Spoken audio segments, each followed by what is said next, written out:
So today I want us to reflect on the demise of guys. Guys are flaming out academically, they're wiping out socially with girls and sexually with women. Other than that, there's not much of a problem. So what's the data? So the data on dropping out is amazing. Boys are 30% more likely than girls to drop out of school. In Canada, 5 boys drop out for every 3 girls. Girls outperform boys now at every level, from elementary school to graduate school. There's a 10% differential between getting BAs and all graduate programs, with guys falling behind girls. 2/3 of all students in special ed, remedial programs, are guys. And as you all know, boys are 5 times more likely than girls to be labeled as having attention deficit disorder, and therefore we drug them with Ritalin. What's the evidence of wiping out? First, it's a new fear of intimacy. Intimacy means physical, emotional connection with somebody else, and especially with somebody of the opposite sex who gives off ambiguous, contradictory, phosphorescent signals. And every year there's research done on self-reported shyness among college students, and we're seeing a steady increase among males, and it's 2 kinds. It's a social awkwardness. The old shyness was a fear of rejection. It's a social awkwardness, like you're a stranger in a foreign land. They don't know what to say, they don't know what to do, especially one-on-one opposite sex.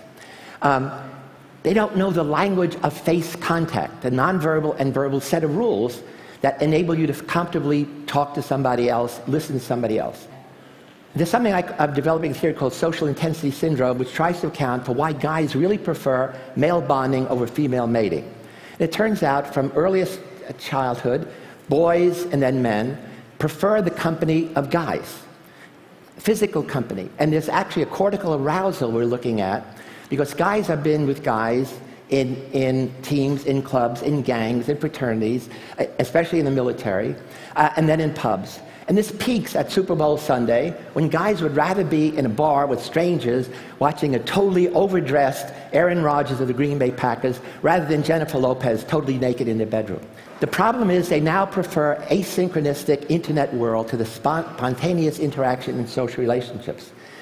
What are the causes? Well, it's an unintended consequence. I think it's excessive internet use in general, excessive video gaming, excessive new access to pornography. The problem is these are arousal addictions. Drug addiction, you simply want more. Arousal addiction, you want different. Drugs, you want more of the same, different. So you need the novelty, you need the arousal, you need to be sustained. And the problem is the industry is supplying it. Jane McGonigal told us last year that by the time a boy is 21, he's played 10,000 hours of video games, most of that in isolation. As you remember, Cindy Gallup said boys don't know the difference between making love, men between making love and doing porn. The average boy now watches 50 porn video clips a week. And there's some guy watching 100, obviously. And the porn industry is the fastest growing industry in America, 15 billion annually. For every 400 movies made in Hollywood, there are 11,000 now made porn videos. So the effects very quickly is, it's a new kind of arousal. Boys' brains are being digitally rewired in a totally new way for change, novelty, excitement, and constant arousal. That means they're totally out of sync in traditional classes, which are analog, static, and interactively passive. They're also totally out of sync in romantic relationships, which build gradually and subtly. So what's the solution? It's not my job. I'm here to alarm. It's your job to calm. But who should care? The only people who should care about this is parents of boys and girls, educators, gamers, filmmakers, and women who would like a real man who they can talk to, who can dance, who can make love slowly, and contribute to the evolutionary pressures to keep our species above banana slugs. No offense to banana slug owners. Thank you.